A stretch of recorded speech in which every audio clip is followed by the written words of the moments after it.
You're watching EVH Gear TV, brought to you by Mike's Music. Visit Mike's Music online for all your EVH and other gear needs. Microphones for EVH Gear TV are provided by Rode Microphones, and official Van Halen merchandise is provided by VanHalenStore.com. Now, here's your host from Ontario, Canada, EVH Gear artist Eric Broadbent.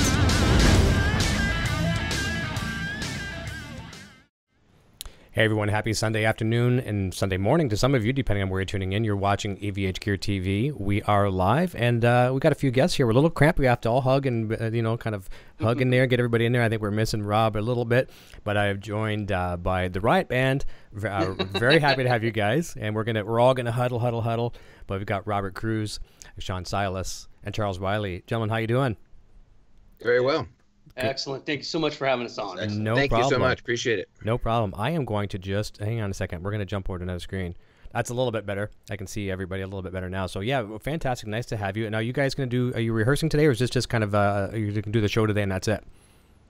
We're just going to do the show today. I'm just kind of bouncing back and forth. It's one of the days off I've had. It's been insanely busy, which is a quality problem to have for us. But yeah, we're all taking just a slight break to get through the holidays. Nice. Okay, good. The album's out, released, and you can kind of catch your breath a little bit and kind of celebrate a little bit as well too. And we'll get into that throughout the show this afternoon too. We'll talk about the recording process and how all you guys met and things like that as well too. But it's a real pleasure to have you here all at one time, and the logistics worked out. We were able to do that, and very proud to show some of the new EVH Gear TV fans some of your music that they may have not discovered. So very happy. Awesome. Thank you so much. Hey, no, my pleasure. So I want to get right into talking about the debut album, and I sometimes pronounce it wrong, the name of the place, but Sleeping at Pannikins. It has a very deep background to it. And I think a lot of that, from what I'm hearing so far, is the emotion has poured out into the songwriting, the titles, the messages, and things like that. Tell us a little bit about, and Robert, as you described it, it's kind of the writing process here was like a snapshot of a moment in time of your life, and from that point, maybe like a ground zero that you were trying to rebuild from or build upon. Maybe expand on that a little bit and tell us what the whole concept was behind that. In 2002, my son, he was 6. He was killed in an accident. Sorry. And I was going through some stuff. It was a pretty heavy time. And there was a coffee shop. I was living down in Santiago at the time, named Pannikins. And so I would go there just trying to keep my head straight, trying to stay in the game. And they would just, I'd buy one cup of coffee and they'd let me just stay there all day. Sometimes I would just, fall asleep there and wake up, and it was a safe place, but it was also a place to kind of dissociate and escape. And, it's been 15 years since he passed. And so this album's a lot of starting to kind of reblend and blend that experience. And because there comes a point where you just can't make sense of things. Nothing makes sense. It is what it is, and that's how it is. And that's just the world we live in. And it's about coming back from that, and that's Sleeping at Pannikins. That's the title. And if you look at the album cover, it was done by an artist in Portugal by the name of Lisa Teixeira, and she asked me, she's all, what kind of concept do you want for this album? And I said, I want the blending of one life into another. So when you see the imagery, it's one person blending to another, but it's actually our ever-evolving self into a higher level of consciousness to help us transcend those things that are pulling us down. Wow. Well, the album concept art works very nice, and it keeps people guessing too, that if they don't know what it is, so it's like, oh, this is pretty deep. And I think maybe too, maybe there's a little bit of this music for your son too, possibly, right? Yeah. There's a lot of it. I mean, Pills for Free, our first single, that song was just basically, I had just gotten, just the market had just crashed 2007. My son had been dead 5 years. Got the military behind me, and my marriage is falling apart, and I'm living in a small town by the name of Mad River, California, 35 people. Wow. Up in Humboldt County, Humboldt Trinity Line. And so it was just, that's when the breaking started. I had held off, I had other kids I had to raise and had to stay there. And so we went up there to kind of get everything together. My wife at the time was a clinical psychologist, so she got a position up there, and I just fell apart. And it came to a point where I had to decide, am I going to get on with living or get on with dying? And there's a reference in the chorus, Semper Virens. It's a behavioral health unit in Eureka, California, where I was for 72 hours getting my life back together. That's what Pills for Free is about. It's about that process of breaking down, building up, and wondering what to do next. I love it. Well, I think you guys are all good role models, and I don't know Charles yet that well, so I'm learning a little bit about you today, Charles. I won't say any of the bad things that they said about you before you come on. Yeah, keep that private for now. Yeah, we'll keep that private. No, just kidding. We'll let you in. But I know a little bit about Robert strictly for through Sean. Sean's kind of hinted at the band project and things like that. So I'm learning a little bit just from conversations with Sean or our social media posts. But all three of you, I think, are probably some positive role models on youth getting into music or just youth in general. And I follow Sean's family very, very closely on social media, so I know family is very important to you guys.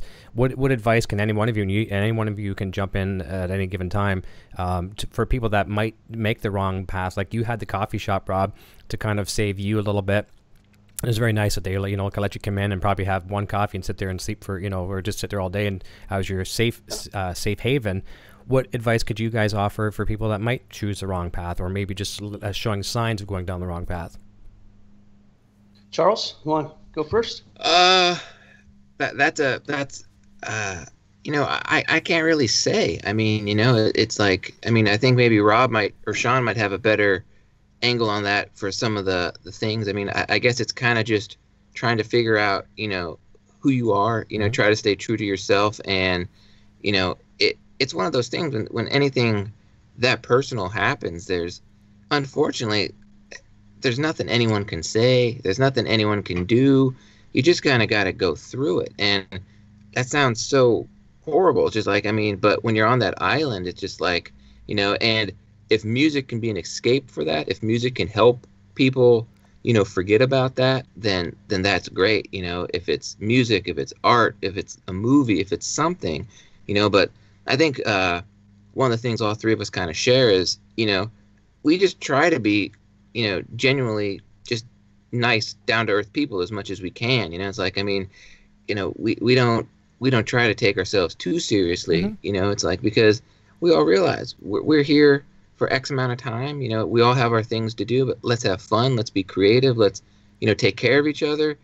So it's like, I don't know. I guess the best advice I can give is, try to find yourself a support system of sorts that can help you kind of rebuild, and, just know, it's one day at a time, and hopefully each day gets a little better. But I don't know if that's helpful or not. I don't know. No, you know what? For someone who didn't have an answer, it's a very good answer. What about you, Sean? Yeah, I totally agree with Charles, and that's the thing about us. We're like, we are three guys that have these hearts, these big hearts, and we love family, and we express, our love for family, family through music.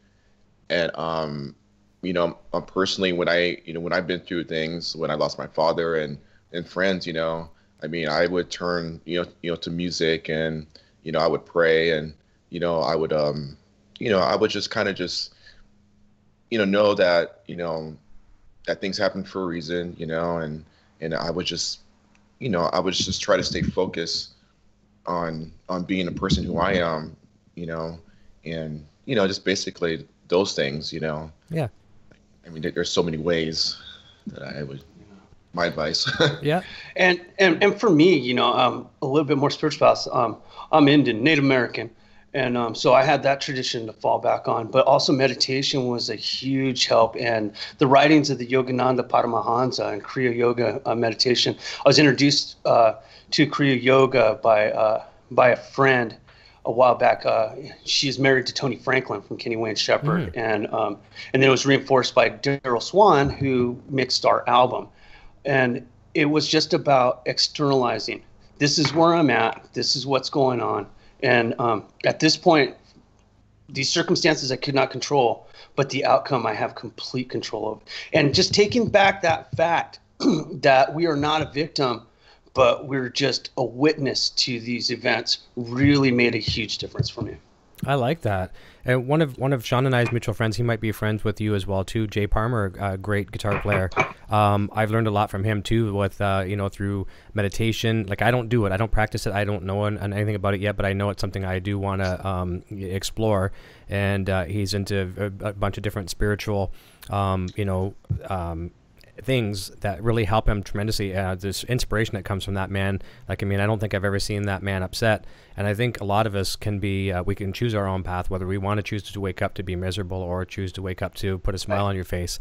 It's like some of us, like today, I was just telling you guys, joking about coffee. I had a bad coffee experience today in more ways than one.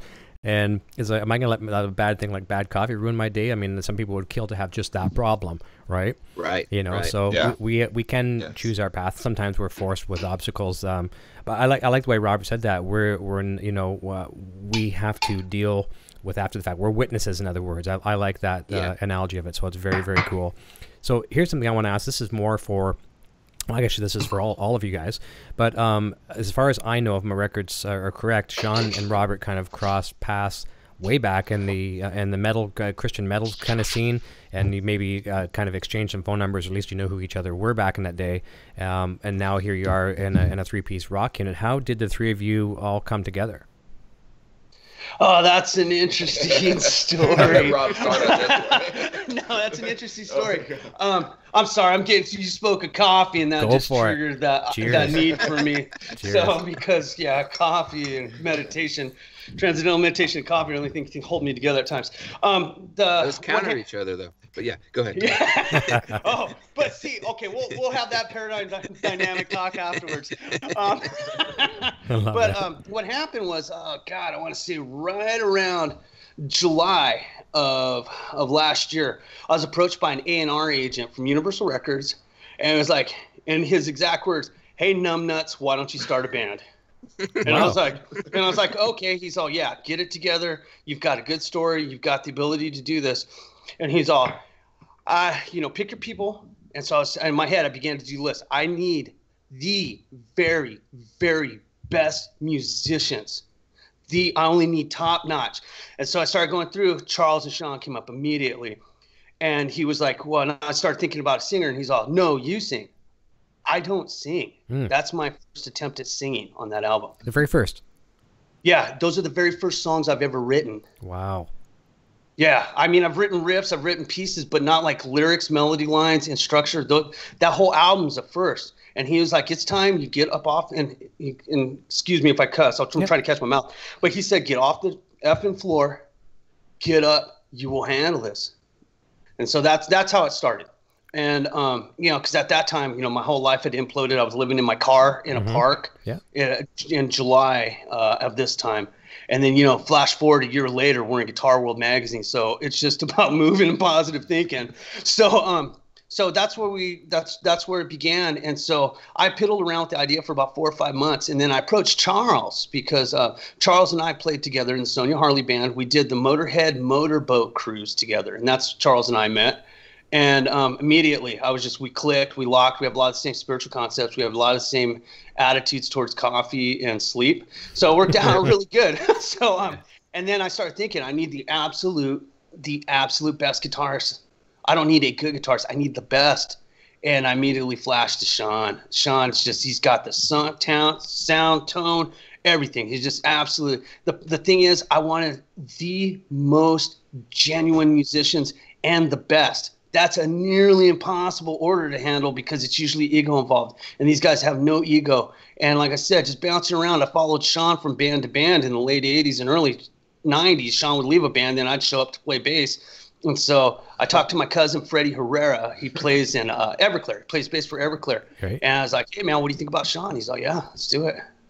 That's how it happened. And then we started our first rehearsal in December of 2016. Let that soak in. Wow. December, I think it was the first week of December, and look where we're at. Yep. Yeah. It's been great. We're blessed and absolutely just gratitude. Just gratitude because, the only thing that separates life and death and success and failure is one breath. Yeah. We're very, very fortunate. a lot of bands would have to have gone through a good few years to even gel with one another, build up, get out there, play. In 1 year, almost to the day, pretty much, you guys have achieved a lot of things people would dream of, and that's just now you got the record out. You can plan for 2018 and really really have a fantastic road ahead of you. So I'm very excited about it. I know a lot of fans are as well too. We're going to talk a lot about the music in a few minutes as well too, and I'll give you my take on it. And I find it's really fresh. I don't listen to a lot of music these days. I tend to listen to my Van Halen's, obviously, and there's a few bands that move me a lot, like Greta Van Fleet's one of the ones I like a lot. Whenever I get my Poison Ivy in the car, which is very few and far between when we go to medical appointments and that, but she's a fan of Rival Son, so we yes. So she's gonna love you. I tend to like them because I'm forced to like them, but I'd be lying if I said I didn't like them. So things like that. Trying to think what else that's out there. Like, there's not a lot of fresh stuff that I really like. But you guys, when I was getting into your music, I find it fresh, and I'll give you my spin on it in a little bit. But before we can go to the next question, let's jump over the chat and say hi to a bunch of really cool people that are over there. So good friend Darren Moore from Michigan's jumping in. Moore Rock and Roll says, "Hey guys, let's rock." Hey, Don Shepard, Pal Guitars, my Poison Ivy, beautiful. Guitar Wayno, I think Waynio says, "Greetings, Mike Francis." Drive with Beak Tour. Guitar Wayno says, anyone know when Satriani is going to be on? He is coming in soon. It's going to be one of those things where when the phone rings, it'll be like first thing in the morning or anytime spontaneous, and it's going to be it's going to be an audio only interview, but it will be up on YouTube. Yeah. That's coming. Oh, that's awesome. Yeah. That's great, man. I wanted video, and I was hoping for 90 minutes, but you're lucky to get what you can, so I'll take it. Well, Satriani, he hasn't aged in like 40 years. He looks exactly the same. The guy he's ageless. It's amazing. Like, he has the good blood. He drinks the good blood. Yeah. He can afford the good blood. Yeah, he can afford it. He looks younger now than he did in the 80s. I don't know what it is. Yeah. What are you guys talking about, though, too? You guys are, I won't share all of your ages, but you guys are all doing well. You guys have nothing to complain about. You guys all look good. Yeah, you guys all look good. It's just clever camera angles and a quick joke. Smoke and mirrors. Yep, that's right. That's right. Quentin James is jumping in, saying, "Hey guys, Bobby Clipper, hey all, and Mr. C5150."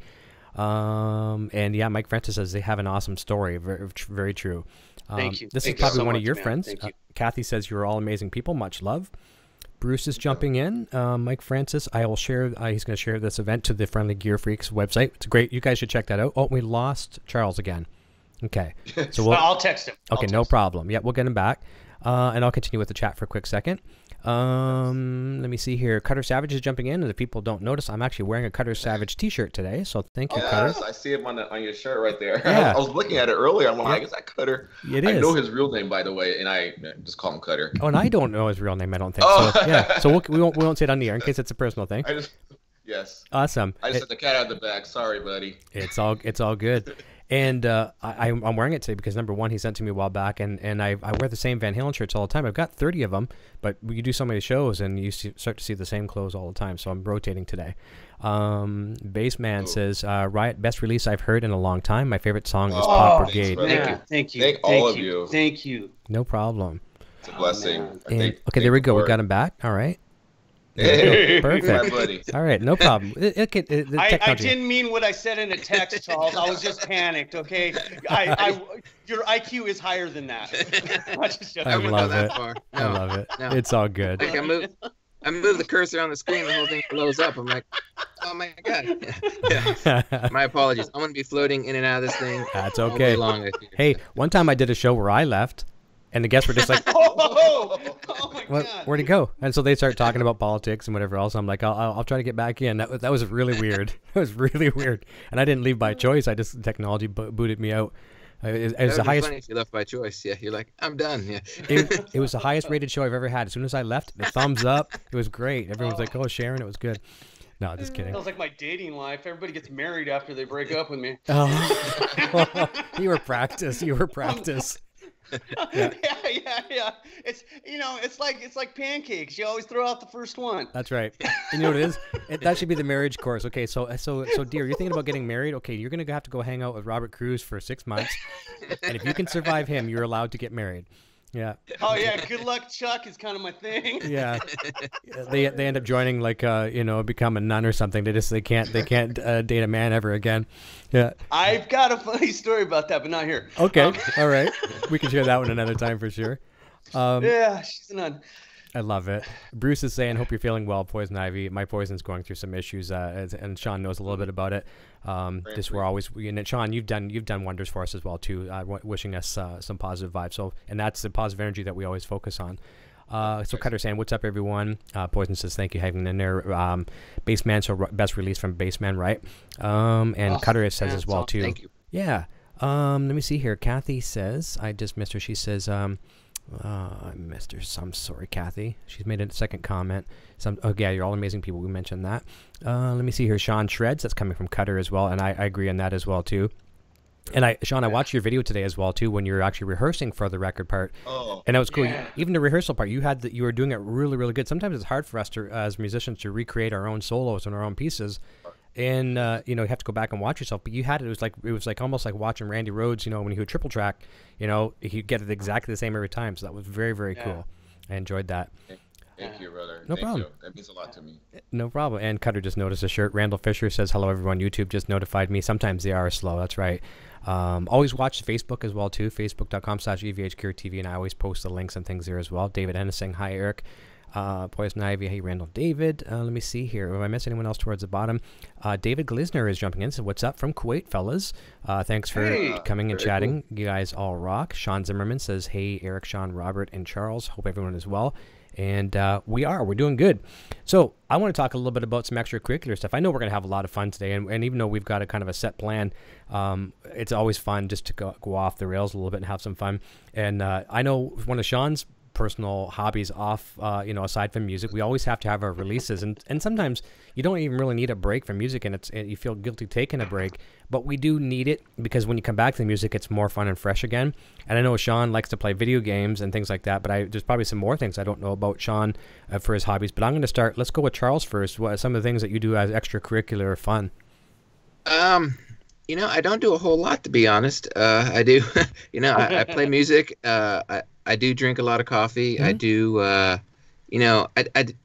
it's boring as it sounds. I end up doing a lot of reading and stuff. I'm a fan of that, Not boring. And not to sound, I don't know, but it's like when we do have downtime, I just like being at home. I just like hanging out with my wife and our two cats, and we don't have to do anything too crazy. It's like we try to get involved in our community a little bit, whether it's doing like a neighborhood cleanup or something, or just helping out, just being a part of that, because I do live in North Hollywood, and people think since it's such a big area, there's no community, no anything, but it's really kind of the opposite. Like I do 90% of my stuff in a 3-mile radius, and I walk around all the time, and I know the people at the different stores and the different shops, and it's kind of fun. It's like it's really a cool thing. And when it's time, when it's in season, we're Dodgers fans here, it's a long season, so from April to October, you have something to do, but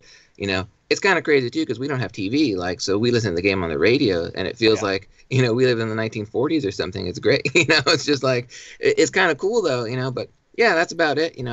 Music, sleep, wander around, listen Dodger games. That's about it. Yeah. I love it. That's great. The giving back to the community, for sure. And I think a lot of us could benefit from not having television. We have television, but we cut the cable bill years ago as well too. We just stream our certain things that we like to watch. Whether it be like Walking Dead is a big thing here in the house, and and for Poison Ivy, she watches a lot of British television. She's got this service called Acorn TV or something like that. So it's kind of like a Netflix. Okay. Awesome. So she'll watch some Netflix and things like that, but I honestly, you think, okay, what am I going to do without cable TV? Number one, it's absolutely insane what they charge whoever your company is. Yeah. It's highway robbery, and it's, just full of junk. I would much rather, like these shows, and I'm not saying mine in particular, anything that's out there on the internet, the do-it-yourself shows and all these kind of things, it's entertainment at your schedule, like not the people hosting it. When I want something, I'm going to go get it, and not having to wait for certain times and things like that. No, I know I'm a hypocrite when I say that, because this is regimented and it's usually at a certain time. But when you want something, you go out and get it. If you want to hear Van Halen, you're going to go listen to it at your time, not when they're going to play it, right? So Right. I think we've all seen some benefit from cutting the cable and having a life. So awesome. Thank you for sharing that. So how about yourself, Robert? And then we'll finish up with Sean. Well, I've been up at the cabin up in the mountains, so I split and stacked 4 cords of wood, getting ready for the winter. But mostly, this release and this last year has really put me back on track. I'm painting again. I'm writing, getting ready. I haven't announced this officially, so this is the first place we're announcing it. I am going to be launching a book as a thank you gift to everybody who bought the album. They just send me proof that they send it, and I'll send it. And it's my poetry over the last 18 years. Now, will that be available to be purchased through the Ryatt website or something separately altogether? We haven't gotten that far yet. Okay. I'm putting it together because Charles is the technology man here, so I'm going to give it over to him. I can't even get on a Skype call. This is bad. But basically it's going to be like, you message me, send me a screenshot of your receipt, and then once we start going through our end, we haven't gotten any of the addresses who bought and all that yet. Then I will send it out just as a thank you. Wow. But it will be through the Ryatt stuff, right? I mean, it's basically So I mean, I'm sure they'll be able to get it through the Ryatt website and all that stuff. So when it's ready. Yes. Yeah. I love it. That's fantastic. And you talk about your person, you're being the person that doesn't write much, or at least lyrics and things like that. So that's gonna be a real gift to people, especially not even necessarily fans of the band, but people that are into poetry and things like that. It's gonna be a nice bonus. And if they're fans of the band, well, then they can kind of connect the dots. Yeah, and the first line of the book is, "I was chasing my shadows through the ruins when I came across her drowning in the wishing well," and then it just goes from there. Wow, that's a good deep start for sure. Thank you. I love it, man. I love it. And it's funny too when Charles says, I just do stuff that's boring like reading. Reading is definitely not boring, and I need to do more of it myself. It's just I find that I need to be read too. I like the books on tape a lot of times, and I can consume them while I'm in the car or things like that. But it's not about me. How about you, Shauna? Other than you're doing some amazing feats of crazy motorcycle jumps and stuff on Grand Theft Auto, and some of these, I watch some of these things he does. My boy and I, we watch him, and we're just like, how does he do that? And we still haven't done this. We're going to do this sometime soon, where we're going to get together and play an online session together. But I know there's more than just Grand Theft Auto. What else? And I know you're hanging in there with Jaden, right? Jaden, yes. You got it. Cutest kid on the planet. So I know you're a lot of family time, but tell us a little bit about what makes you tick outside of music. Well, before I was doing the whole console video game thing for the last 6 years, really technically, I mean like hardcore. I was into the flying, like the RC airplane thing, and before I stopped doing that, I was doing the RC helicopter thing, which was full blown 3D, the crazy. And, that's awesome. I didn't know that. I didn't tell you about that, Charles. Sorry about that. That's not a cheap hobby either. Eventually. There's a whole story behind that too. Oh my God. You think you know somebody, and then they're like, shoot. Wait till you see what's coming, Charles. You don't know yet. Yeah, I have to tag you on some photos of my helicopters. That's awesome. Charles, if you go outside right now, there's one flying over your house right now. We fixed the Skype problem, but we can only get the back of your head. That's the best part. That's the best part. Yeah. But yeah, flying helicopters, RC helicopters, it's probably one of the most hardest things I've ever done in my whole life. Honestly, I believe it. Yes, because it's like when people ask me what it's like when you first learn, it's like taking a ball and putting this ball on a stick and trying to balance the ball like on the stick, and trying to hold your feet up in the air and try to chew gum and try to do all this stuff. Yeah, it's that difficult. Wow. But then once you get the hang of it, all you have to do is just think about it, and just pay attention, and just do your thing, and what helps that, as well is a flight simulator, because they have computer flight simulators for that particular deal. Okay. If you want to learn how to fly airplanes or helicopters, so I was on the simulator like 24/7, because I wanted to be like the pros. I wanted to be doing all this crazy stuff. Flips, you know, and all that stuff, you know, forever doing this. Yeah. You head over and but anyways, I got out of that because it was just expensive for me to crash because I was getting crazy. Yeah, thousands of dollars. Yes, I mean, I think but I had some really good friends. I have to mention them: Mike Goodell, Alec, a bunch of guys that I used to fly with. Alec had his own, you know, hobby store, Mm-hmm. And Pearl, his wife, it was like a family-owned thing. And if I would crash, I was like, guys, they're like, oh, we were there. We'll take care of you. So That's I awesome. was so I would save like a lot of money on that, you know. But yeah, it's that was my escape, and then I had to stop because obviously it was expensive, and I needed to get a new computer, so I sold my helicopters and got this MacBook Pro. So I can run my What? tools. Oh, Lord. That shows how expensive MacBook Pros are, huh? Yeah, you guys know how much the MacBook Pros are. I sold 4 helicopters to buy a laptop. Yeah. Real helicopters. Yeah. Yeah. So I found the right people that wanted to buy it, buy my helicopters, and I was able to afford it. And but I do miss it. I do have some airplanes that I have a friend of mine, Eddie. He has one of my airplanes. It's I think it's a Cap 10 or something. I can't remember. He's had it for a couple of years because I was going to build it at his house because he has everything there for me to build it. But I've been so busy with with the Hour 11 thing, and then that stopped, and then I got with Ryatt, and with the Iron Rat thing, and me just in music in general. I just Full time. Yeah. So, anyways, I think there's some good positive that come out of obviously aside from the expense of the hobbies. I no matter whatever hobby you're going to get into, whether it be photography, RC, helicopters and planes, music, there is an expense, and you can justify the expense if you're having fun with it. But I think there's probably some things I'm sure you would agree with me when I say that that coordination that you need to fly the planes, and I have aircraft experience myself with real aircraft. It's not easy. Yeah. So I think it's probably taught you a lot. Well, it probably didn't teach you, but subconsciously it did.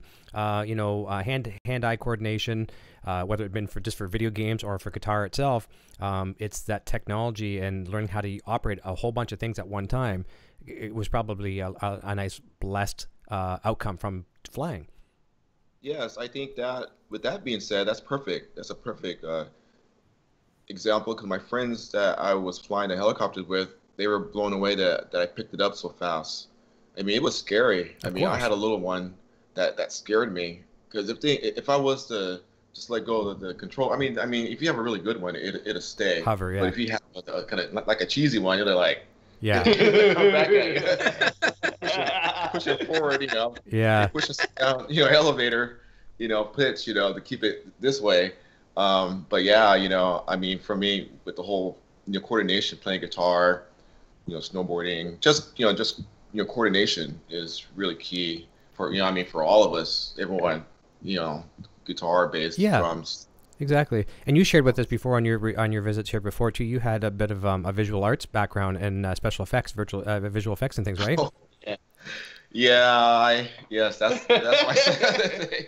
I do that on the side. I did that, full time when I was just real quick on that. In '93, a good friend of mine, Bob Watson, for VFX Labs, he had his own business, and he asked me to join him to do special effects for Not Scary for him.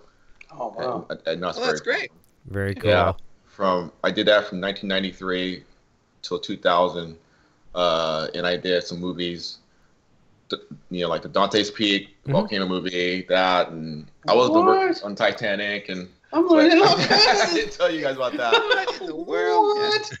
We only have like 2 or 3 hours together. Together. Look at all these secrets. I made Titanic and I flew a helicopter today. What did you guys do? Well, yeah, well, what did you do, Sean? Well, he drew me like one of his French girls.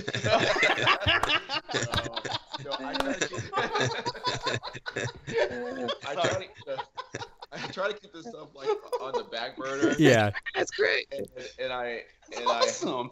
I have friends, they're like, man, you did all this stuff. How come you don't talk about it? I go, well, it's on Facebook. It's on pictures and stuff. I don't.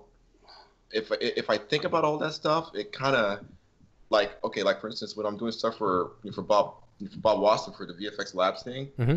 I'm doing some Photoshop stuff I think it's for Disney or something, and I have to really focus because I'm using the 3D software, doing stuff in 3D because he's doing like a virtual reality thing where they need to do like this mock-up to show how this is going to work in virtual world, but it's mechanical for this thing to work. I can't tell you the whole story, but of course, yeah. It's kind of under the cap. But yeah, I have to make this model with gravity and all this stuff that's happening when this ball rolls. They'll see how far it's gonna do this. So, anyways, when I'm doing this stuff, I have to really be focused because I forget. Because I went to school for that stuff, mm-hmm. Aside, but it was kind of weird because I never thought about that stuff as far as telling my friends about it. Unless you're on Facebook, or right. No, I got it. But we didn't know about it.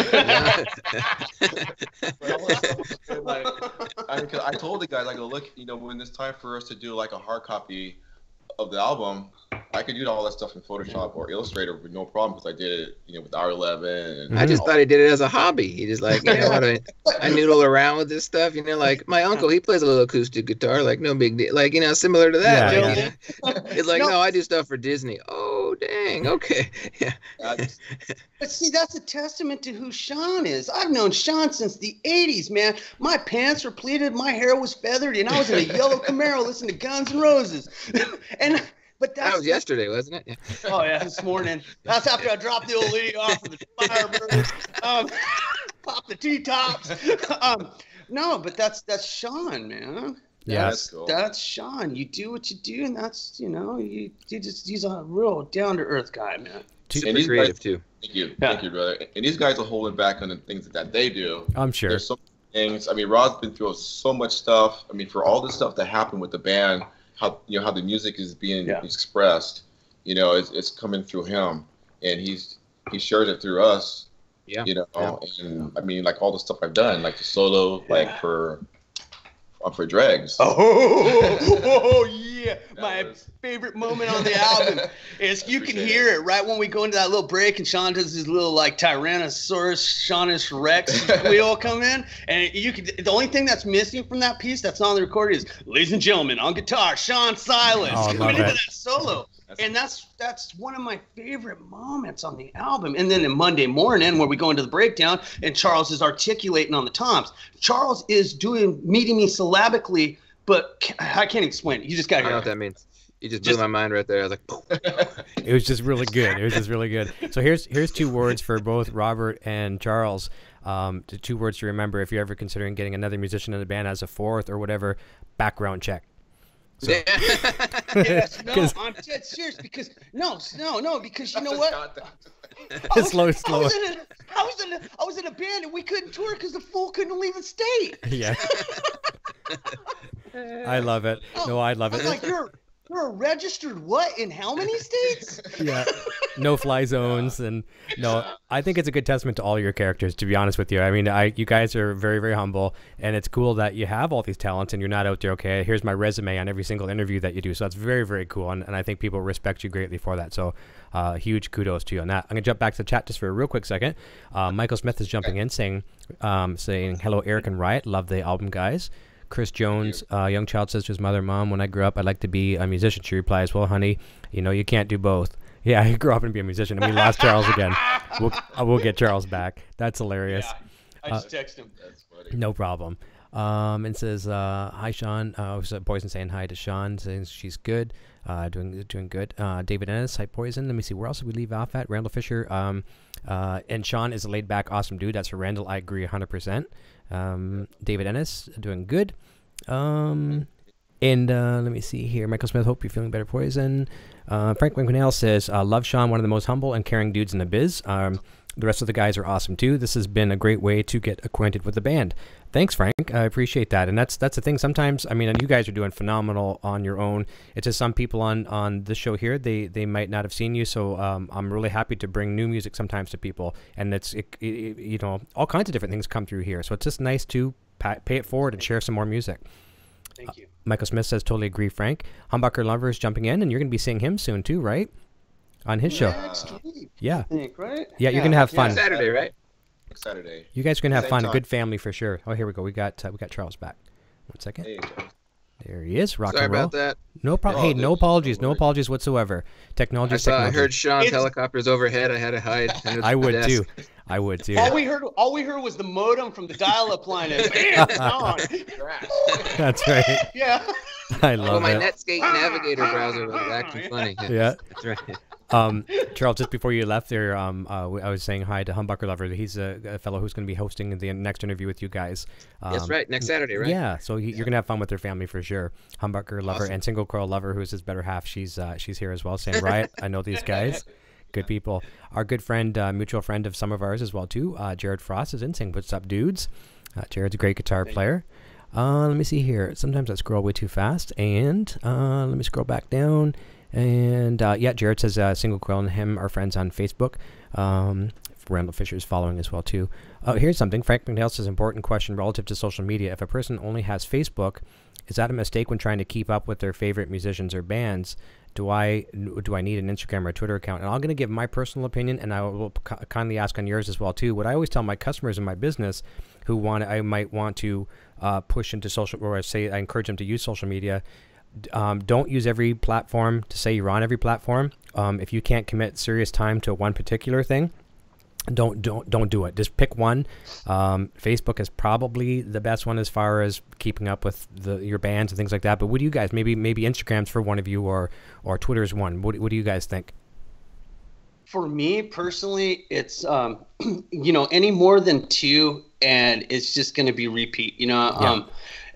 I find that Facebook is really good, and Instagram is great because you know you can play around with them hashtags a little bit. Mm-hmm. I mean, when you know we got a little creative with our marketing, we had somebody help us out with that, and we went from 30 followers to 640 within 2 weeks. That's good. That's good growth. Yeah, so it's just about the hashtags, but yeah, you're absolutely right. If you cannot commit, you know, just only pick one or two. I mean, our Twitter it's the ghost ship.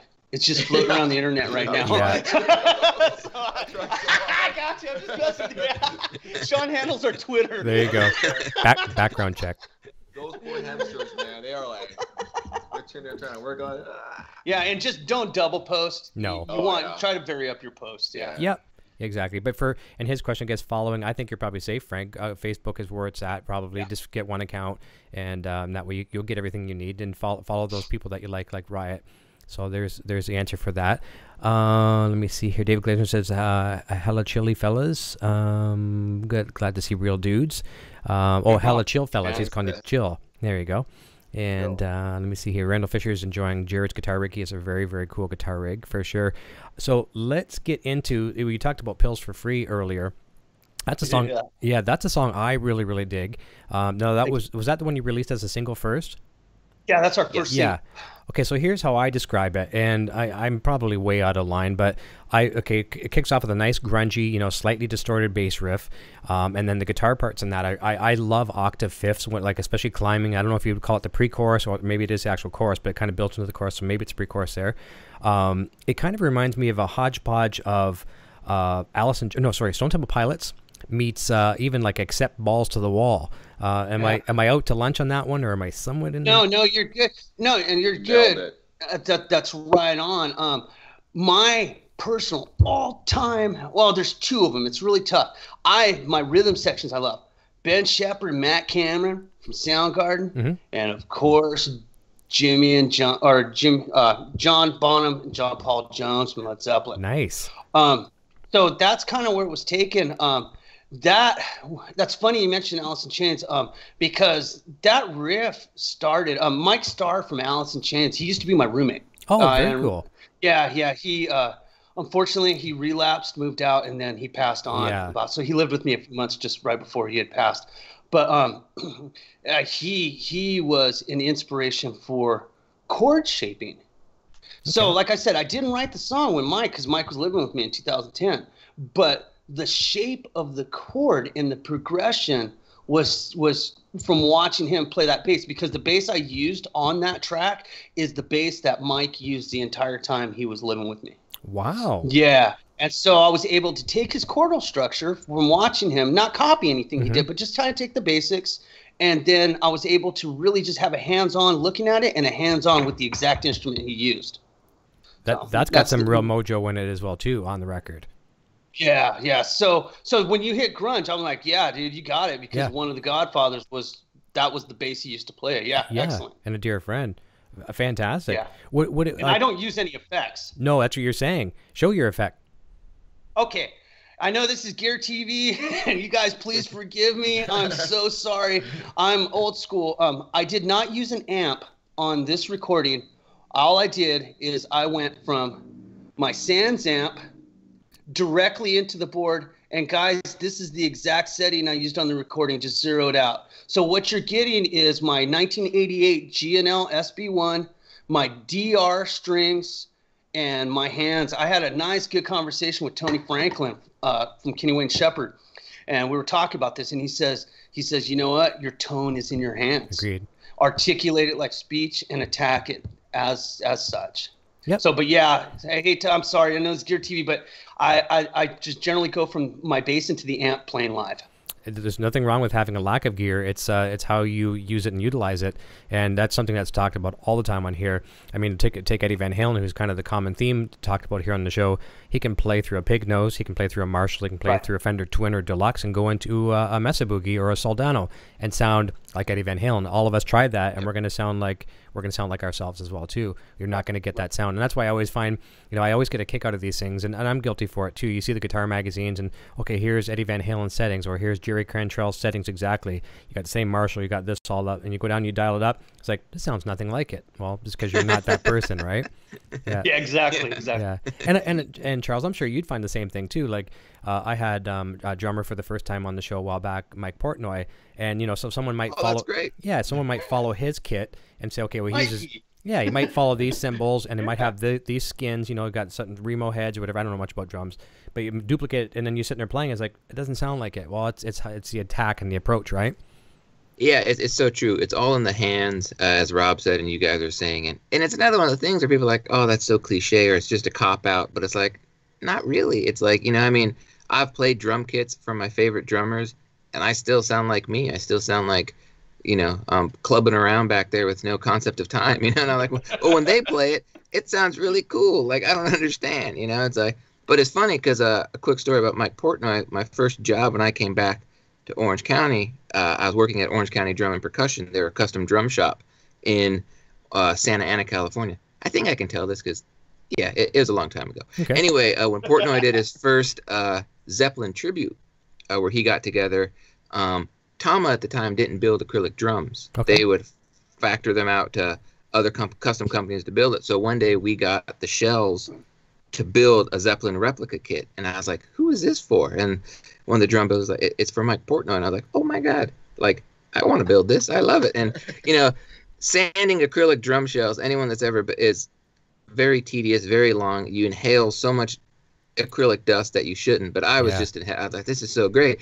And to see him use that on the Zeppelin tribute, and then when I found out he recorded part of the Octavarium record with that drum kit, I was like, oh my God! I was like, that's so awesome. So I'm a big Portnoy fan.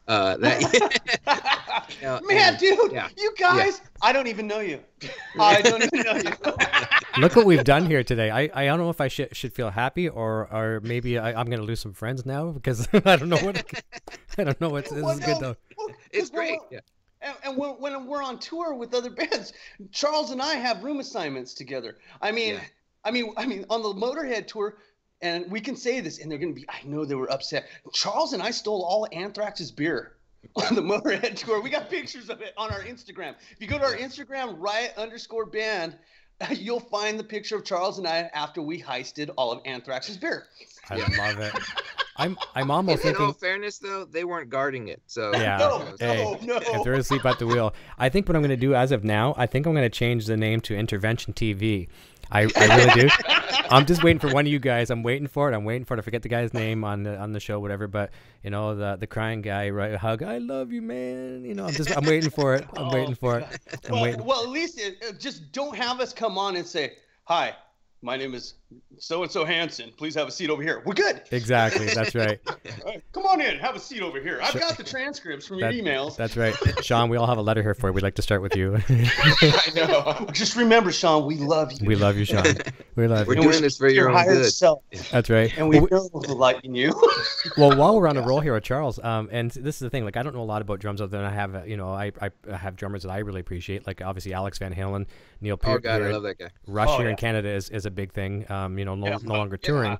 And I've got other drummers I like too, but tell us a little bit about some of the influences and bands that you grew up listening to that maybe have kind of been somewhat of an indirect effect on your sound on the Ryatt album. Well, you hit two of them right on the head. Alex Van Halen was probably my first, as a kid, I had an unfair, for other kids, I think, upbringing. But for me, I loved it because my dad plays guitar. So Nice, good. all growing up, I heard the Beatles, Hendrix, Cream, things like that. And that was just normal music to me. Mm-hmm. I didn't know any Special, different. And then my right. brother plays guitar as well, and he started getting into Van Halen. And the first new Van Halen record I ever heard was For Unlawful Carnal Knowledge. So that's 1991. And I was, 8 years old, 9 years old. First concert I saw was them at the Forum in L.A. on that tour, right after the L.A. riots. The show was postponed because of that. So, and I don't want to offend any EVH listeners, but the Sammy era Van Halen is, for me, my favorite era of the band, because that's when I first got introduced to them. Of course, nothing wrong with that. And, yeah, and Alex, man, he's just such an underrated drummer. I mean, he plays rock music like a big band drummer. The way he sets up the phrases and his accents, he's just so musical. And it's like, I get it. I love Eddie's playing and that stuff, but I mean, Alex is just, he was the first one where I was like, oh wow, man, he was real special. And then from there I got into Rush, obviously. Neil is such a big influence. And then I kind of went the jazz fusion route, got into guys like Tony Williams, Vinnie Colaiuta, Dave Weckl, things like that. And Mike Portnoy and Dream Theater really came into play around that time. And those are kind of, well, then Simon Phillips, he's another big influence, who played with Jeff Beck and The Who and Toto and all those guys. So those are kind of the guys that were just they all had such a unique personality, and they all approached the drum set in their own way. And to me, that I think is the ultimate goal, to try to play your way. It's we all grow up imitating people, but after a while, you have to pick a little bit from here, a little bit from there to make it your own. So. Yeah, I think it's we all learn to speak, but we all consume a language, but we eventually have to be able to have our own voice and speak. Just not a repeated out, regurgitated, phrase. Right. And Robert, you started off on guitar before bass, obviously, right? Yeah. I started playing guitar at 4. My grandfather was a jazz musician, and back in the late 30s, early 40s, he was out in North Hollywood, and he used to play on the radio programs. So he was one of the musicians that played behind the commercials in between segments. And so I started learning just basic chordal structure. Probably at 4 years old, and then just beat it into the ground, and it just never clicked. And then right around 86, someone said, "Hey, we need a bassist. You're a guitar player. You play bass." Little did I know how untrue that statement is. Yeah. So that's when I started, man. And then I plunked around for a couple years, and then picked it up in 88 again, put it back down, and finally picked it up in 91, and just been flying since. But yeah, I've been playing for, let's see, probably my age. I've been playing for about 42 years now. Wow. That's incredible. You're only 35. Yeah. That's crazy. I know, man. So Groundhog, right? Yeah, groundhog. Yeah. So Charles so was hearing all these bands like the Zeppelins, the Creams, Clapton, all that kind of stuff. What were you listening to, from that early age and was absorbing as an influence? Well, out here, out here in California, back in 1975. Physical Graffiti was the very first album I bought. I went down to 7-Eleven, because we have a convenience store chain here called 7-Eleven. We have it. And I bought it on vinyl for $2.99. Wow. Took that took that thing home. I was 4 years old. Took it home, just started listening. But the big album that got me was Kiss Alive. I remember the first time. I'm glad to hear it. 2 or 3? No, number 1. Oh, 1. Oh, number 1, 1975, okay. dude. 1975. Oh yeah, because what happened was my brothers, I had older brothers, so they'd go to high school, and I was 4 or 5 years old, stay home, sneak into their room, and I put on Kiss Alive. And first I heard the crowd, and then I heard Ace Frehley come in. Yes. And I was at that moment, I was like, you know what? That's what I want to do. And I've just been going since. I love it. So yeah, Kiss comes up a lot here on the show, a lot. And Sean, I'm sure Ace really had a nice, pleasant home for you as an influence. Huge, and that's a trip. I mean, I'm hearing Rob tell me this, and when I got into Kiss was in Kiss Alive 3 or 2. It was 2, right? That really changed my life. I mean, it was a trip because it was before I got into Rhodes, I heard Van Halen. Actually, I heard Van Halen on a cassette tape. I was with my dad. He was in a band called Mixed Company. They played a lot of R&B stuff on covers and stuff, and they were playing at on Chino Prison. And my dad being a guard there, he was able to get family there when they would play shows and stuff. And I remember his guitar player was playing on Van Halen, Eddie doing his solo, his Eruption solo, and I was just blown away by that. But anyways, I'm getting ahead of myself. Okay. But back to Kiss, Ace Frehley. I remember having like the tennis racket and having the flares, and every time his solo would come up, I would light those flares, and my cousins were there, and then my cousin playing Paul Stanley, and my sister playing, Peter Criss. We put on the makeup and everything, and I was Ace Frehley. I was doing this stuff. Yeah, boy. I love it. Yeah, so you guys know I'm a huge Kiss fan. Even the guys at work, they trip out on that because I love shredding and all that stuff. But Ace Frehley, he paved the road at the very beginning. He did. And then, of course, Ed Van Halen came in there, and Rhodes and Lynch and everybody else. I love it. Well, I've been either making friends or making extreme enemies with Ace Frehley's publicist. I've been on him like no tomorrow, and I'm relentless. So I'm trying to get Ace on the show, which will be great. But the thing is, I think it was Marty. Yeah, it was Marty Friedman. Someone corrected me on this a while back on one of my shows. I was trying to remember who said this, and it was Marty Friedman said this in an interview, saying that, and I don't know who the interview was with, probably one of the Young Guitar magazines or something like that, because he's over in Japan a lot and things like that. And he had said Ace Frehley is given or possesses a very limited vocabulary for guitar, but what he does with it is insane. And that's true. Like, I mean, Ace Frehley isn't the shredder, but man, he can play better than most shredders can because he's limited what he can do, and he does it so well.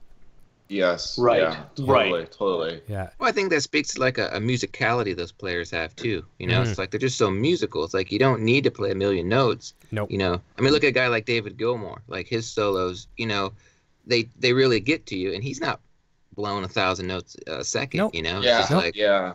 And thank you, Charles, because what'd I do? On Ryatt, on the song Ryatt, when I was doing the solo in there, that was more leaning more towards the David Gilmour vibe. Yeah, nice. Because I mean, because you guys know me, I could have done a million notes in there, but I was going off of feeling and what I was feeling, at the time, and what what the music is called for. But when we play live, when we play that song live, we'll probably have like a longer part of it. Now, of course, I'm doing some more stuff in there, but yeah, that was my vision and focus. No, David Gilmour. You nailed it there. That's a great influence. And I've said this a million times. People would ask me, like, if we ever have these contests or trivia contests, what's your favorite guitar solo, Eric? People are going to think I'm going to say Eruption, but Comfortably Numb is my all-time hands-down favorite solo. Yeah. Oh, yes. Another can of worms. Yeah. Listen, we're not even going to dive into the Pink Floyd rabbit hole. Okay. But, oh my, yeah. You know what the thing is, though? I think it's not just because we're all getting older. I mean, that might have a tiny factor. But Sean, you've been playing for as long as I have, and you've made your statement, and you're capable of making a statement, and people know you can make a statement. But I think it's we realize we don't have anything to prove anymore. It's like, why are we trying to keep up with the Joneses, you know, and the Ingves and the Paul Gilberts and all this kind of stuff? I mean, at the end of the day, I mean, there might be the guys out there, maybe some girls that really just want to see this shred fest. But I think you do make more of a statement by being, like, instead of putting 50 words into a sentence, say 6 and be really sassy with it. Right. Yeah. And that's what you're doing. And I mean, if you know, when playing live, of course, if you want to embellish it a little bit and do some, you know, hand over the hand and light your guitar on fire and yourself on fire, you know, go for it. But you know, you don't need to, right? It's if the moment calls for it. Yeah. Well, I just want to say one quick thing. Yeah. Me and Rob have said this to Sean in private, but Sean's playing on the record is just amazing, and it really speaks to his musicality as a player, because you know, I knew his playing in his other projects, and he's definitely a versatile player. I mean, you know, he has the chops, the technical thing, and he shows some of that in the Ryatt stuff, but the musicality, like what he did to the music, was just took it over the top. So it's like, you know, Sean really is the glue that kind of allows me and Rob to just go nuts, you know. And it's like we all take turns in the music, holding it down at times, but Sean is really like the nucleus that keeps it just flowing from part to part. That's so awesome. I just want to say that out loud, because it's well deserved. Sean really he glued it all together. So. And let me piggyback on that. What happened is, before we went in to record the album, we had 11 rehearsals. Wow. That was 30 hours of playing together before going in. And Charles and I we came in, we had all the rhythm parts down, and we're like, oh no, play something, Sean. That's it. Gave him no structure, and that's what Sean came out with. I go, what are you feeling? Don't hear it, feel it. And he did it, and it was just absolutely amazing. Then we went in the studio and we recorded that whole EP live. We were all in the same room playing. I went back and did vocals separately, but we did that in 4.5, 5 hours. Yeah, and all Sean's solos were cut live with us in the room. No overdubs. Yes. Yeah. No overdubs. None. That was just on the fly. This is who we are. Suck it. You know? See, you told me that off the air before we started, and I seriously thought you were kidding, because we were having some fun. We were all getting kind of crazy high on coffee, and and I thought you were kidding. But it was 4 hours. So you actually set this up really good. So you're talking about going into the studio. You recorded in North Hollywood. Tell us a little bit about, okay, first of all, maybe if you can share the studio and what it was like as you felt these songs coming together. Like, obviously you're saying that you guys had the rhythm down. Sean comes in, lays the stuff down. Then you're starting to hear these songs. As you're being played back, whatever. How did it feel? It felt amazing. It felt like home. North Hollywood's my jam, man. I bounced back between North Hollywood, between Riverside and Forest Falls, and we recorded at a place called Clear Lake Studios, and that place is absolutely amazing. We came in, you walk into it, and it feels like 1968 in there. There's a 2-inch tape machine that we are going to use, but we'll talk about that later. Sure. But there's a 2-inch tape machine in there, and the place, just the vibration and just everything is just boom. And you walk in and you're like, yeah. We got this. This is who we are. This is where we're at. Because bottom line is, man, our fathers were factory workers. Our fathers were, I come from a family of migrant farmers. My family, they followed the crops, picking the crops, man, musicians. But bottom line is, at the end of the day, we're just a band from the north side of Hollywood. And that studio captured that for us. Absolutely amazing. Clear Lake on Burbank in North Hollywood. Go there.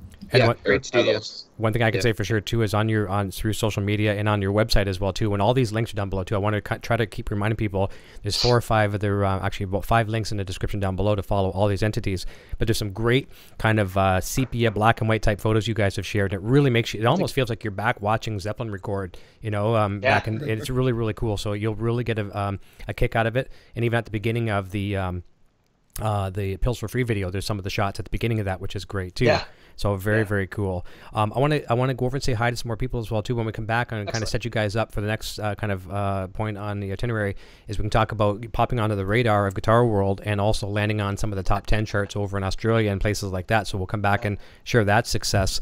Mike Francis is saying that's what we did with Friendly Gear Freaks. We're talking about your growth of social media by sharing, and that's what happened over there. They've got 11,000 people actually in the Helix group that they were a part of, and the Friendly Gear Freaks, just like crazy by sharing and sharing and sharing.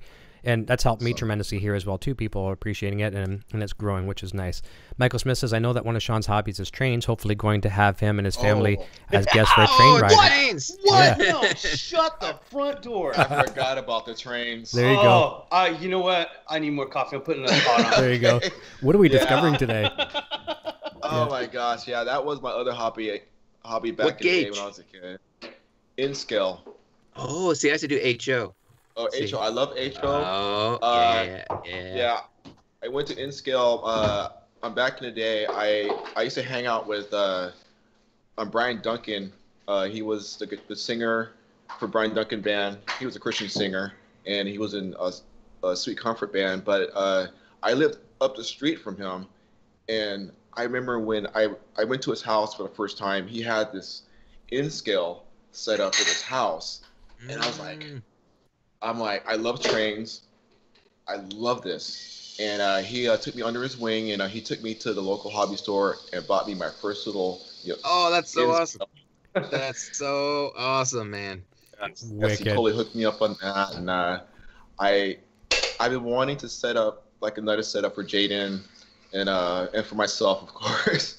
But you know, when the time's right, we have to buy a house. I mean, like when we get a house, where I can set it all up and just leave it there, then that's my thing. But thank you, Mike, for bringing that up, and Eric. That's my other thing I love. Wicked. You know, if you ever, when we get a chance, I had a chance one time to talk to Neil Young about his train collection, dude.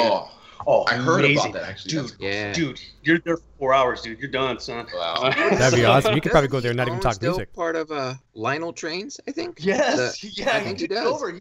Yeah. That's awesome. I did not know that. I did not know that for sure. Yeah. Oh, yeah. Oh, sorry, guys. Sorry. Oh, we're not- No, all good. It's all good. Humbucker Lover says all his Jackson group will be tuning in for the interview that you do with him, so that'd be good. He runs a great group over there as well. Single Coil Lover says, I always leave a thumbs up as I'm waiting for the ad to play. Good habit to start. Scott J's jumping in saying, hi all. Hope everybody is well today. Randall Fisher says, first thing I do is thumbs up. Thank you, people, for the positive feedback. I And appreciate Randall, it. thank you for liking the Ryatt page. I just got a notification. Great. Fantastic. That's good. That's always nice to see for sure. Michael Smith says, I think Ryatt's album is going to make it big. I absolutely love it. And Single Coils echoing that, saying, I agree and hope so, Michael. And Poison Ivy says, please don't forget us little people, she says. Let me see here. I'm 6'4". Everybody's little. You That's guys right. are good, man. That's right. I love it. Little people, come on now. We're no one from nowhere. There you go. David Glazer says he's subscribed to your YouTube channel now. He says, I'll take this underground here in Kuwait. They will dig it. Heavy. Oh, that's great. Yeah. Refreshing. Thank you for that. Very refreshing. That's a word I thought too. Refreshing. It's very fresh. Okay, thank Yeah. And Jared, he just saw. We were talking Dream Theater earlier. He saw them last night in Dallas. Yeah, that'd be a great show. Yeah. That's the Images and Words tour, or 25-year, 30-year anniversary, or something like that. I think you might be right on that. Yeah. Yeah. Yeah. Cutter Savage is saying Portnoy was talking about the bottom kit on this very show. Yep, that's right. Yeah. You know, it was really cool about that. This was something like, okay, like I try to not turn into fanboy all the time, and it's sometimes it's easy, sometimes it's not easy. It's anywhere in between, trying to be professional. And Mike Portnoy's on here, and one of my friends, James, in the chat says, this is towards the end of the program, he says, because he was showing us his kit downstairs in his man cave, right? And he says, can Mike play for us? And like, I don't think there's any way Mike Portnoy's going to play for us, and it's not as easy just grabbing a guitar and playing. He does. He hops on, plays Light Up the Sky and Hot for Teacher. And we're just like, oh, okay. I'm okay. Everything's cool here. I'm trying to be, So what happened first? Did you swallow your tongue or wet yourself? Both. Oh my God, both. amazing. Yeah. I was on this end, and I just couldn't believe it because Mike is one of my favorite drummers too. I love drummers, Yep. And just to add to that, I mean, Charles is a phenomenal drummer. I don't have to worry about anything when I'm playing my guitar as playing with Rob. When he's holding down the bass. You're too kind. That's the coffee talking, Sean. Don't listen to him. No, man, it's all me, man. But yeah, I was floored when I saw that when he just live just jumped back there in his kit and started doing the Hot for Teacher. I'm like, this cannot be happening. Awesome. You know? And that just shows you what type of person he is. Yeah. You know, Yeah. He's not stuck on himself. Well, you know? To know what I'm take saying? that even further, to show really what a kind guy he is, and he cares about his fans. I mean, that was very cool. No, there's no two ways to look at that. But he took care of little Eric, Eric Jr., who's my boy. You guys might not know him yet. He sent him because Eric's a big fan of Avenged Sevenfold. He sent them these limited edition. He sent them these limited edition Avenged Sevenfold autograph sticks, not just like the burnt-in signature. They were burnt in. Plus, he signed them himself. Wow. Sent That's awesome. yeah, Winery Dogs DVDs and some stuff that he was jamming with Tony McAlpine on a DVD, posters, all kinds of stuff. And just for little Eric, it was awesome. So that's a cool dude. And then he headed off to That's Australia. So he did that before he even got on the road. So nice guy. Single Coil Lover saying, "Oh my God, those are some big balls to steal Anthrax's beer." Guarded or not, yeah. I'm pointing at Charles and I ran. They're smart. Yeah. It had a profound effect because I ran into Kerry King from Slayer out here in Riverside last year, and he's like, I can't repeat word for word what he said, but there were some very choice words, and he patted me on the back and kind of hugged and kissed me. There you go.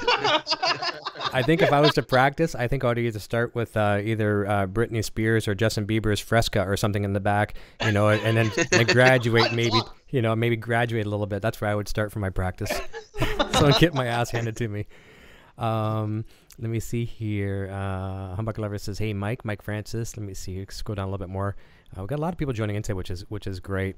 So I'm gonna flag it down here. Actually, Carter Savage is also saying too. Kiss was a huge influence, and Destroyer changed his life. Yes. I'm glad you mentioned that Kiss Alive album too, because that was one of my favorites as well too. And I know when you go back and look at it now, our image is kind of ruined because of how overdubbed it actually was. However, it's worse today anyways with every other live record we see out there. So I mean, it is what it is, but that really shaped a lot of us as musicians, from drummers, guitar players, keyboard players, whatever. Let me see here. Mike Francis says, "Eric's shows always uplifts my spirit." Thank you, Mike. You're a good dude. Mike just won a really cool guitar last night, not from me. I had Chad Boston from the Friendly Gear Freaks on the show last night, and Mike was a winner of this really cool Line 6 Variax guitar, like a Les Paul style. Very nice. Oh, wow. Yeah, so enjoy that new guitar, man. I think he coined a phrase last night called "guitar freaking awesome" or something like that. That was very, very cool. Yeah. Another Bobby Clippers jumping in. Okay, this is good. So I'll have you guys answer Bobby's question in a minute. It's talking about the tour for 2018. We'll talk about some of your press first, then we'll come back and talk about any shows that are coming up for 2018. Jay's Tacos and Guitars, who's a very good friend. He says, "I second that, Mike Francis." You got to check it out. Tacos and guitars, and nothing goes better together. Very, very cool. Yeah, love it. Okay, so let's come back and let's talk about some of the very nice and well-deserved press that you received. I know you guys were like, one day all of a sudden, boom, Guitar World sharing your stuff, and you're like, what the heck? And then to not only to overstep that, landing on the top 10 charts over in Australia. So let's start with Guitar World and how that come about and how you guys felt with it. Wow. Oh no! I wish I had like a solid hee-haw moment to what happened, but basically I ran into somebody I had run into before, and they were like, "Congratulations! The album seems to be taking off." And I said, "Yes." And she gave me her card, and a couple weeks later, she put us in Guitar World. I mean, the bottom line is that it was an absolute fluke that I ran into her. I hadn't seen her in a while, and I run into her, and then that was it. Wicked. Yeah, I'm sorry. I wish I had more of a dramatic story. No, it's okay. But that's what it was. No, My that's story okay. was crazy What's that? because when I was laying in bed, and then I was just looking at the Instagram, Madness likes and all that stuff, and what happened was I saw the Bing for Instagram or for Facebook or whatever that they tagged us, or the Guitar World tagged us, and I was like, what the heck's going on? Yeah. So I looked at it, and oh there goes Charles. We'll get it back. He'll be back. He'll be back. But yeah, that was a moment that I've been waiting for Entire life. for the entire life. I remember whether it was the Guitar Player magazine or the Guitar World, but I remember looking at the magazine, dreaming of being in there. Yeah. Yeah. and that was a moment that really, from all the hard work and everything that's happened like in my life as far as being like an artist, guitar player, that was a blessing. Hey. And I don't know if you can see this. I'm going to try to show you a screenshot I took of it. Okay. Because I just sat and I stared at this in just complete gratitude that, oh my God. But if you can see, I don't know if you can see that. We are right behind Dimebag Darrell and Metallica, and then us on the Guitar World magazine site. That's something to treasure. Yeah. And it just, man, I was like, wow, I survived a lot of stuff to get here. Yeah. There's a purpose. I gotta say, for me, like, as a kid, I said my dad and brother played guitar, and like my dad always subscribed to Guitar Player, and my brother always subscribed to Guitar World. And one of the first Guitar Worlds I remember seeing is Eddie on the cover from 1991.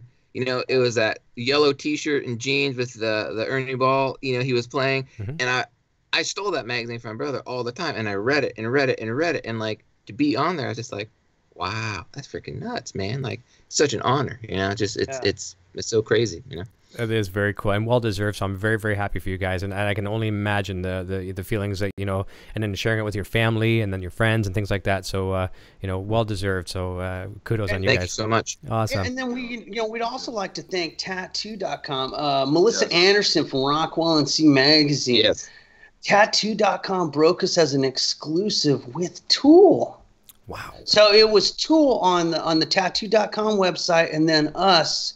We've got some good people in the corner. And that's what I try to tell these kids, man. Stop being a douchebag.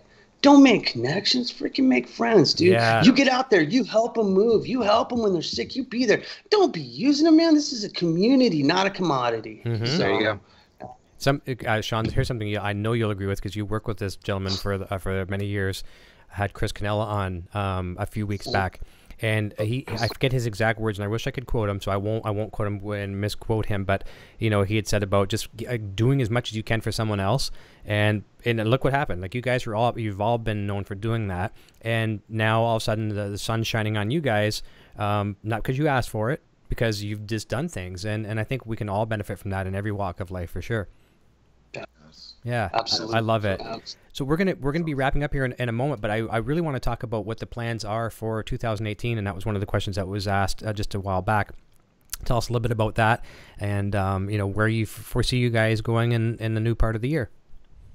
All right, at this point, we are completely DIY. We are doing it ourselves completely.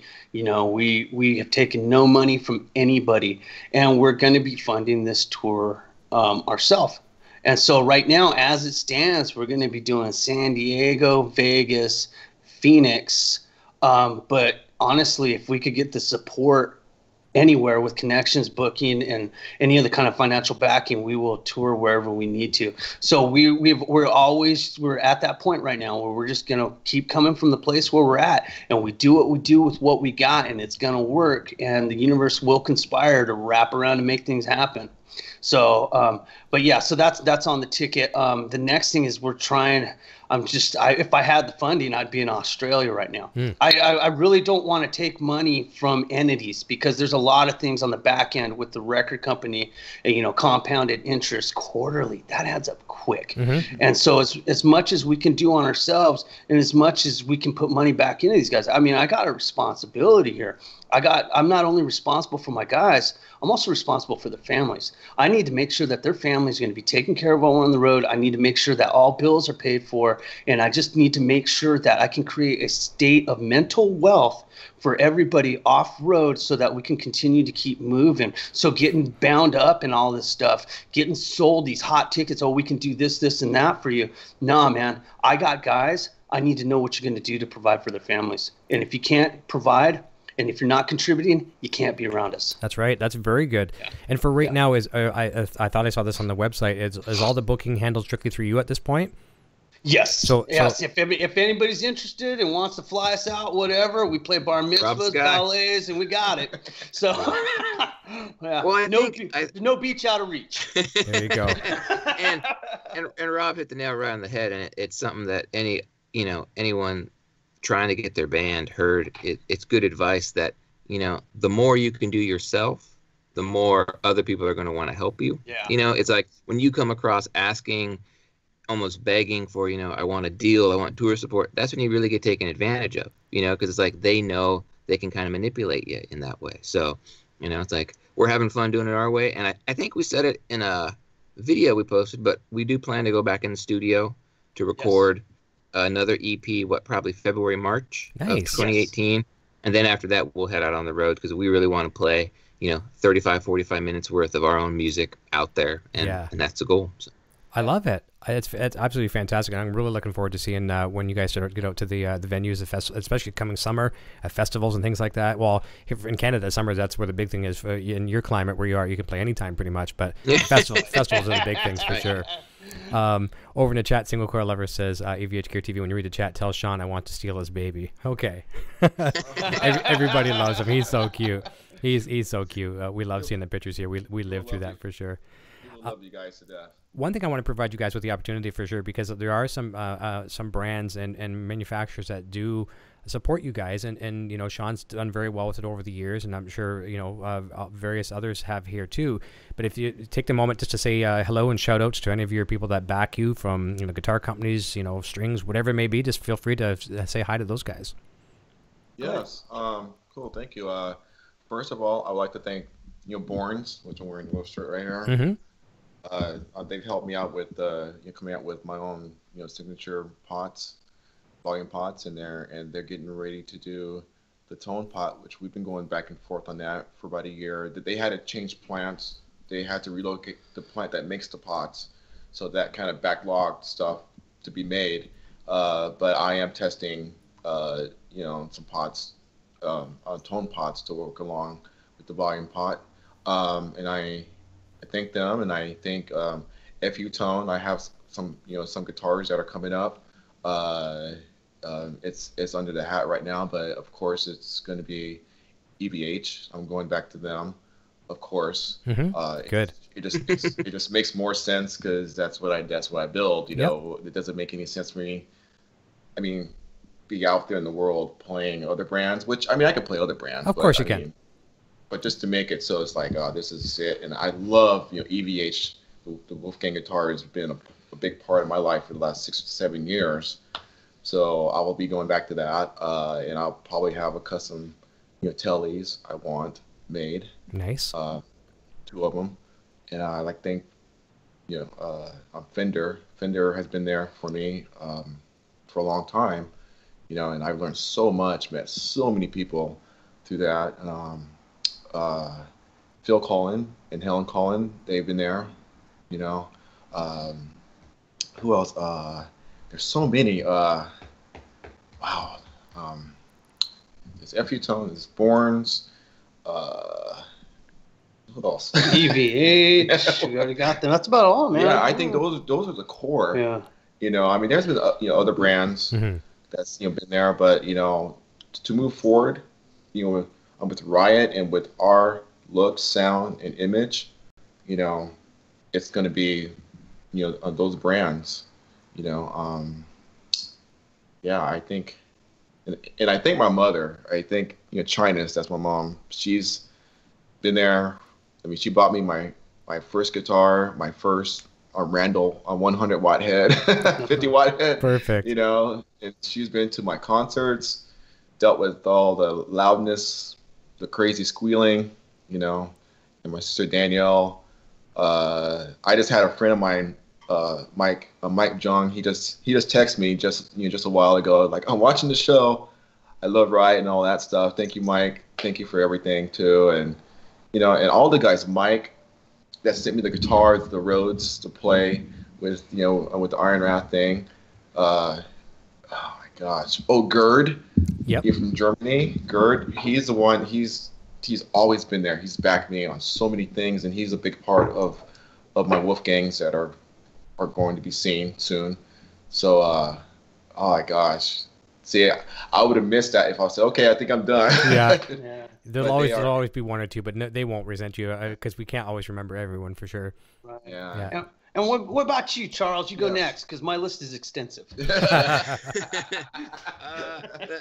only company I'm with is Soul Tone Cymbals. They are handmade Turkish cymbals, but they're based here in Southern California, and they've been super supportive. Their cymbals are great. They really have a good sound dialed in, and they're very helpful, very supportive of musicians. And Tomer is the president over there, and Icky and Laura. They're all great over there, and they've been really helpful. And basically, I just want to thank, all the people that bought the record and supported us thus far. We can't thank you enough. And people like you, Eric, who, take time out of your day to include us on your amazing Eric, show. It's like, I mean, no words can express what it means. Like Rob said, like, we're just three dudes, just, over-caffeinated, overstimulated, having fun, and to be, given this opportunity, it's amazing. So thank you guys for watching and supporting us. We that really means everything to us. So. No problem. The pleasure's all mine. Okay. Go ahead, Okay, brother. and my endorsements, and I say this, I mean, I say this absolutely not negatively.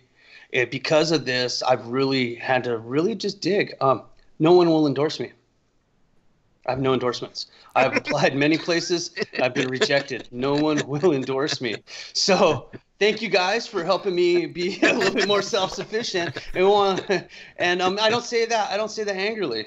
I don't. I'm just like, change, really. yeah, no one will endorse me. And I've got this sweet design for my bass, but no one will endorse me. And we want to thank Will. Thank you, Will. We just got that in. So Yeah. So that's it, man. No problem. And you know what? There's more closed doors than there are open ones, but the doors will open. You know what I mean? Anyone will tell you that for sure. And you know this in the business too. It's a no is a delayed yes. It's almost like in sales. We all are in sales, and you're trying to pitch a campaign to somebody, and no means it doesn't mean necessarily they're not interested at the moment or they don't want it. They're just they need to be educated more. And when it comes back around, that person that might say yes later on, well, unfortunately, someone else now has come up and said, hey, I'd like to talk to you, Robert, about something. So it happens. So in the meantime, you're focused. And talking about support, Single Coil Lover has a question in the chat. Is there any type of like a GoFundMe or any kind of a crowdfunding thing that you either have or would be open to, or is it something you just want to do on your own to support this touring and things like that? We thought about that. Here's the thing, and please, it's a great suggestion. Mm-hmm. But you guys spend your hard-earned money buying our album. I don't feel right asking you for money. Right. Does that make sense? Yep. And I don't have any credit cards. If I don't have the cash for it, I don't do it. And that's kind of the whole approach. We are here. We are servants, not slaves. We are here in gratitude performing for you guys, and we thank you for that. But man, you guys go to work and you expend so much energy from an hourly wage to buy our album. I just personally can't feel right asking for more money. That's very cool. And there's conversations in the chat without going too deep into it where they're saying, well, maybe if the fans started something, and who knows? I mean, I know it wouldn't necessarily be a poster, and that would be something that fans would do, and that you're not asking for it. So very, very cool on the fans if they do that. Thank you. That's cool. Thank you so much. Honestly. Yeah. I'm really thrilled to have you guys here today. This has been a lot of fun. I expected it to be fun, but you guys have hit it out of the park, and I can't think of a better way to spend a beautiful Sunday afternoon. It's even nice here in Canada today, really nice.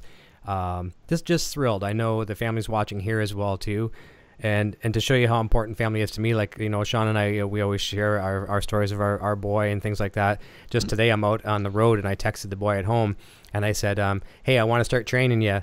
I said, how would you like one night to host a show by yourself? And I'll be a little nervous. I'll be out. I'll be off the screen somewhere. I'll be upstairs watching with his mom. And but this kid, I'm so proud of him, and he's a real catalyst. Both him and his mom Sandra are a huge inspiration of why this continues to happen, because we're dealing with her illness, and she doesn't like me to talk about it much because she doesn't want people to feel sorry for her. She's a person like you guys. She doesn't want look at me, right? But I'm very lucky to have these people in my lives, as you guys are lucky to have the support that you have. And I think this how did you say that again? Community, not commodity. No, it's community, not commodity. Yes. I like the way you said that. And I think we're all in every walk of life, if we can just be a little bit more positive. And I try to state this on every show. Just be a little bit more positive, and look what good comes out of it, right? So exactly. We just got to be kind to one another and look out for each other on the way home. I agree 100%. So listen, was that Sean? I'm sorry. No, please go ahead. Go ahead. I'm sorry. I just needed to just throw in one more person in the thank yous. Sure. That's going to help us in the future, which is Ed McGee. He's the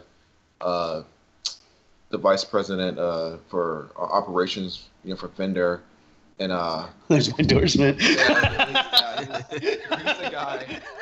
guy that's been there ever since I met him from the very beginning. We went to the Angels game. And he comes down, he talks to us, and we're like friends, and we are friends, and he's just there, and I just wanted to throw that out there for people to know, when they see this stuff coming, through Fender, it's going to be him, and of course there's other people like in the background that make it happen, but he's the guy. Yeah. Okay, cool. So I want to make that clear. Okay, no problem. And Fender's a good company because when I was homeless, Fred Connors, the guy who runs the custom shops, gave me a job and got me back on my feet. I got a lot of love for Fender. Sean and I worked there. That was it was kind of a soup sandwich. So I'm sorry, I didn't mean to. No, it's good. No. It's good. I love it. Over in the chat, though, Humbucker Lover is saying we will do a GoFundMe and a heartbeat. And he says I'll start one. People will support it, and other people commenting right in there saying I'll support it. Wow. And I would be more than happy too. I'd be more than happy as often as I can here as well too, just to tell everyone under the planet, say, look, these guys were on the show before. Look how good they are, and here's a vehicle that you can support them. So I'll be happy to at least help promote what they start. So way to go, guys. Thank you so much. Thank you. And that's the thing, a lot of bands will say okay, we're playing in Michigan this weekend, and someone will comment, one of their fans will say, come to Toronto, and it's like the band wants to come to Toronto, but they need the funds to get there. I know you guys would play anywhere you could and get babysitters and everything else that you have to do to make it happen, and you're still going to lose financially, but you would do it for the fans. But eventually you have to draw the line. Exactly. Yeah, you have to be able to survive doing it, and there's a lot of things. We're here to affect the collective consciousness, man. We came into this world. Nobody really asked to be here. Nobody really belongs anywhere, and we're all going to die. So, man, let's be happy. I agree. And it sounds like they're all talking over there, too, so they're all going to get in touch. That's what it's a community here. Look what the community is doing already. So you guys Thank you. Got some real support over there. Yeah. Awesome, people. So listen, I'm going to let you guys fly, and I want you to go. You're 3 hours behind us, so go have a rest of your early morning and afternoon. And for us for joining, I got wood to split. I got another cord of wood to split. There you go. Time for more coffee for me. I'm going to get another coffee, and I'm going to hang with the boy for the day. I'm doing no work today, and it's hard when you're work for yourself. It's hard not to work all the time. But it's boy time with me, so we're going to have some fun and do nothing and, watch some TV. And I hope you guys have a great remainder of the holiday here going into the Christmas and holiday season, and a fantastic new year. And I'm looking forward to having you guys all back in the new year and tell us where you are then, and see all the accolades you've accumulated since then. It'll be great. Well, thank you so much again for having us. It means the world to us. Thank you. My sincere pleasure, and I know the fans loved having you as well, too. So listen, I'm going to say goodbye to you gentlemen off the air, so hang on just for about 15-20 seconds. And everyone over here in the chat, thank you so very, very much. And coming up, it's one more time, Saturday, you're doing Will's show on Humbucker Lover? Yes, next Saturday, December 9th. Okay. At 10, I believe, right? Yeah, Pacific Standard Time. On Pacific Time. Okay. And it's the same time. Okay. 10 Yep. Pacific Time and 1... That's a lot of math. 1 Eastern. I play bass. That's right. 1 o'clock Eastern. No, we got it. That's you right. You can fly a helicopter, but time zones are That's totally. Right.